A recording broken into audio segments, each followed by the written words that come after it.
السلام علیکم ورحمۃ اللہ وبرکاتہ۔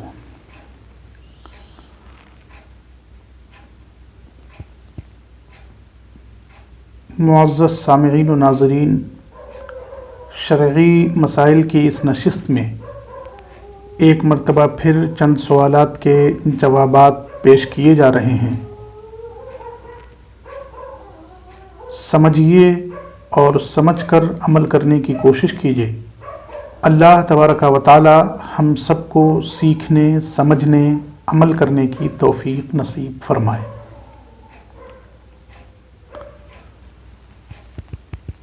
ایک سوال آیا ہے۔ سوال یہ ہے کہ موبائل کی کال ریکارڈنگ کسی کی مرضی اور اجازت کے بغیر کرنا کیسا ہے؟ کیا یہ جرم ہے یا چوری ہے؟ کیا ہے؟ سوال دلچسپ ہے اور عصر حاضر کی ضرورتوں اور عصر حاضر کے حالات کے پیش نظر یہ سوال رونما ہوا ہے۔ بہت سے لوگ موبائل پر بات کرتے وقت اپنی کال ریکارڈ کرتے ہیں اور سامنے والے کو اس کا علم بھی نہیں ہوتا۔ تو یہ سوال بنتا ہے کہ ایسے حالات میں جبکہ گفتگو کرنے والے کی مرضی بھی نہیں ہے، اس کی اجازت بھی نہیں ہے اور ہم اس کی گفتگو کو ریکارڈ کر رہے ہیں، یہ کیسا ہے؟ اس سوال کے جواب میں کچھ تفصیل ہے۔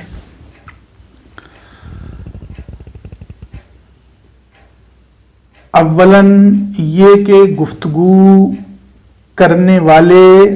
ان کی گفتگو یہ دو طرح کی ہو سکتی ہے۔ ایک تو یہ کہ گفتگو اس طرح کی ہے کہ گفتگو کرنے والا اگرچہ اس نے اجازت نہیں دی ہے، رضامندی ظاہر نہیں کی ہے،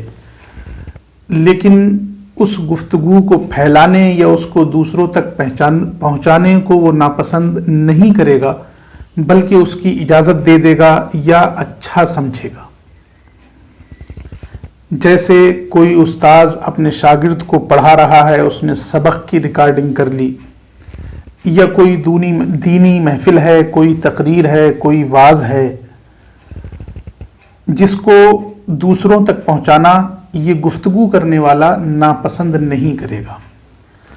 دوسری صورت یہ ہے کہ گفتگو کرنے والا اس کی اجازت بھی نہیں دے گا اور نہ اس گفتگو کو دوسروں تک پہنچانے اور اس کو پھیلانے کی اجازت دے گا،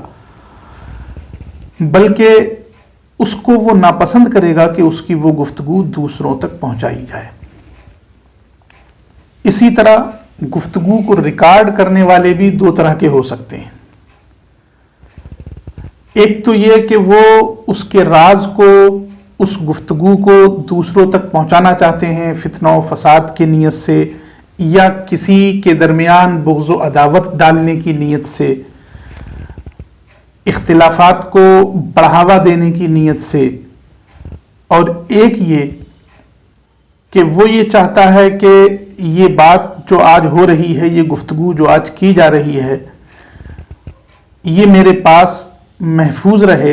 تاکہ وقت پڑنے پر مجھ سے متعلق جو معاملہ ہے میں بطور ثبوت اس کو پیش کر سکوں کہ آپ نے فلاں وقت میں مجھ سے یہ کہا تھا۔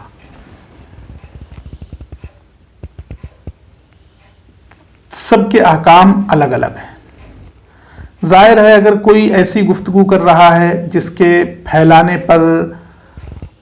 اس کو کسی طرح کی کوئی کراہت، کوئی تکلیف نہیں ہوگی اور وہ ناپسندیدگی کا اظہار نہیں کرے گا، تو ایسی گفتگو کو ریکارڈ کرنا اور دوسروں تک پہنچانا یہ جائز ہے۔ اور اگر گفتگو ایسی ہے کہ وہ دوسروں تک پہنچانا ناپسند کرے گا، اس کی اجازت ہرگز نہیں دے سکتا،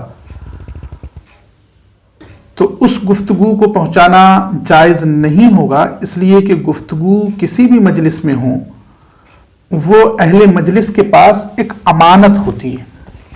اور اہل مجلس اس کے امین ہوتے ہیں۔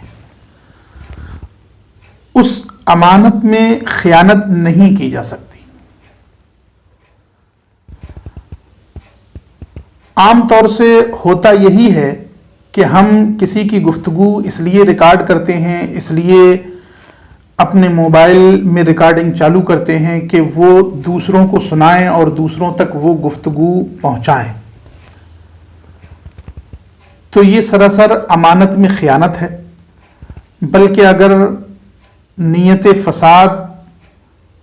اور اندیشہ ضرر ہو تو یہ چغل خوری سے بھی بڑی چغل خوری ہے، اس لیے کہ چغل خوری میں بھی تو یہ ہوتا ہے کہ چغل خور جو ایک کی بات دوسرے کو لے جا کر بتاتا ہے وہ اپنے منہ سے بتا رہا ہے، ہو سکتا ہے جس کی طرف وہ باتیں لے جا رہا ہے وہ اس کو سچ نہ مانے، لیکن یہاں وہ بطور پروف اس گفتگو کو پیش کرتا ہے، تو یہ اس سے بھی بڑا گناہ ہے۔ اور جن مفاسد کی وجہ سے چغل خوری کو حرام قرار دیا گیا ہے وہ مفاسد یہاں بھی پائے جاتے ہیں۔ تو ظاہر ہے کہ یہ ایک پروف کے ساتھ، ایک ثبوت کے ساتھ چغل خوری ہوئی۔ تو امانت میں تو خیانت ہے ہی، ساتھ ہی ساتھ یہ ایک ثبوت کے ساتھ ایک کی بات دوسرے تک اس کی مرضی، اس کی اجازت کے بغیر منتقل کرنا، دوسرے تک اس کی گفتگو پہنچانا اس کی مرضی اور اجازت کے بغیر ہے، جو اگر بر وجہ فساد ہو جیسا کہ عام طور سے ہوتا ہے تو یقیناً یہ چغل خوری ہے۔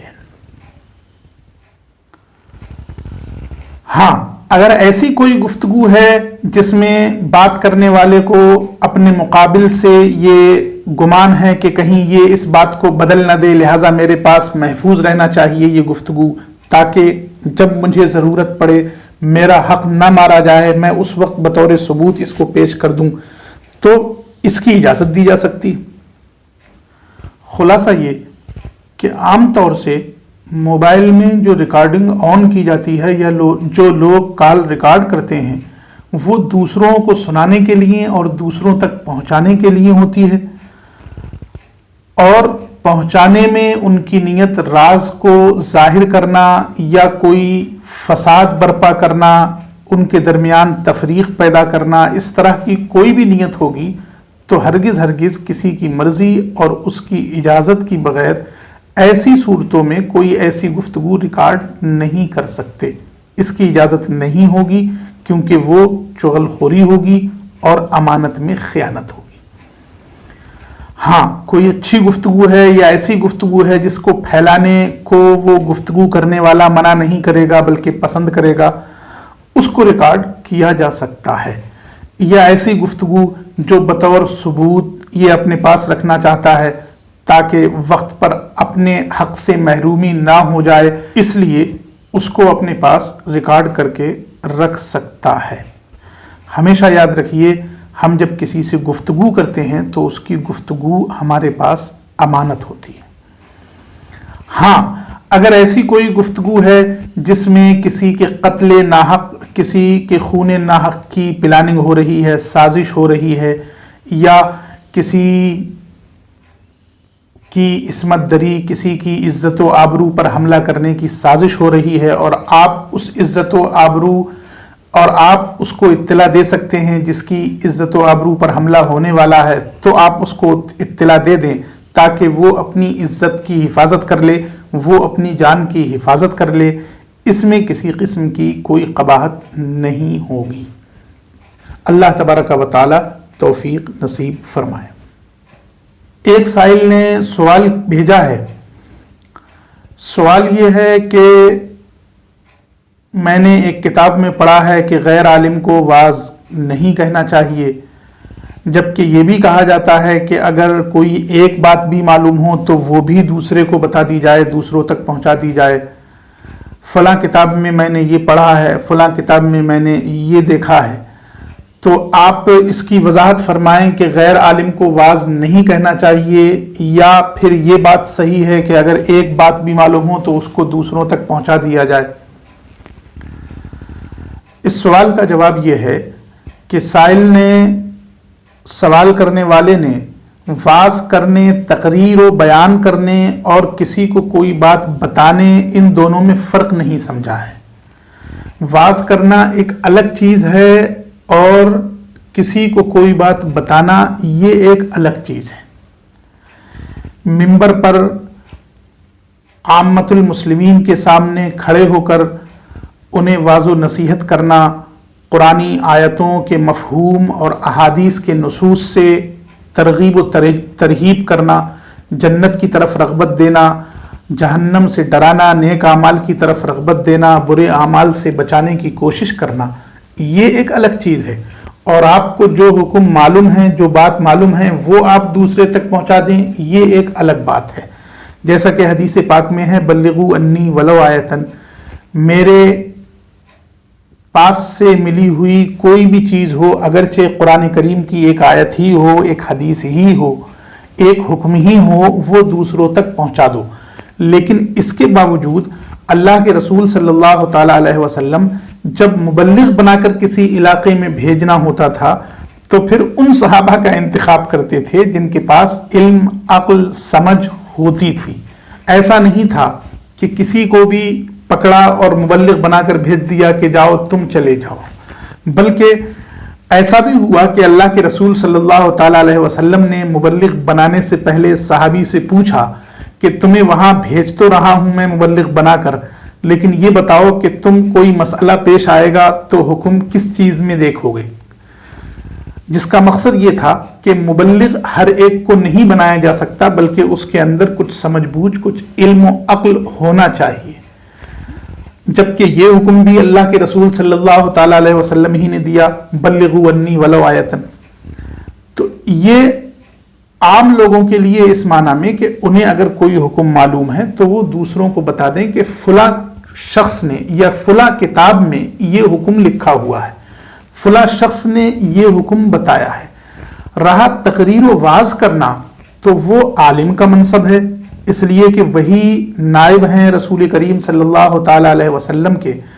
اور شامی میں بہت صاف لکھا ہے کہ منبروں پر کھڑے ہو کر واض و نصیحت کرنا اور مومنین کو ترغیب دلانا اور ترہیب کا فریضہ انجام دینا، یہ انبیاء کرام رسولان اعظام کی پیاری سنت ہے۔ تو ظاہر ہے کہ اس سنت کی ادائیگی ان کے نائبین ہی کریں گے۔ امید ہے کہ آپ کے ذہن میں جو اشکال ہے کہ ایک طرف تو یہ کہا جا رہا ہے کہ چھوٹی سی بات معلوم ہو وہ بھی پہنچا دو، اور ایک طرف پھر یہ کہا جا رہا ہے کہ غیر عالم کو واز نہیں کرنا چاہیے۔ امید ہے کہ آپ سمجھ گئے ہوں گے کہ واز و نصیحت کرنا،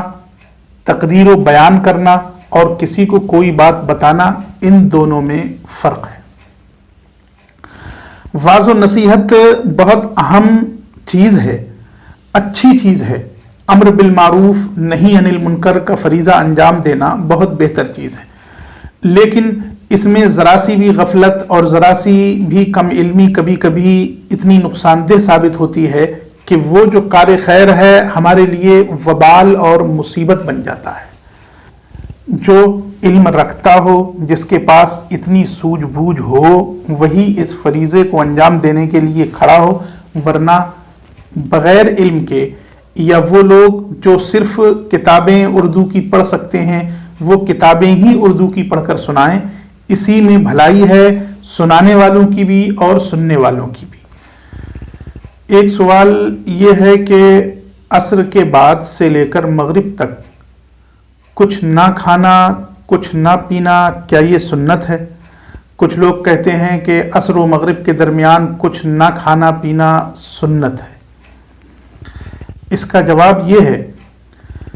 کہ احادیث کریمہ میں کہیں اس بات کا ثبوت نہیں ملتا کہ عصر و مغرب کے مابین کچھ نہ کھانا یا نہ پینا سنت ہو،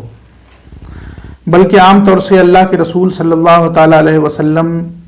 عصر کے بعد ازواج مطہرات کے حجروں میں تشریف لے جاتے تھے۔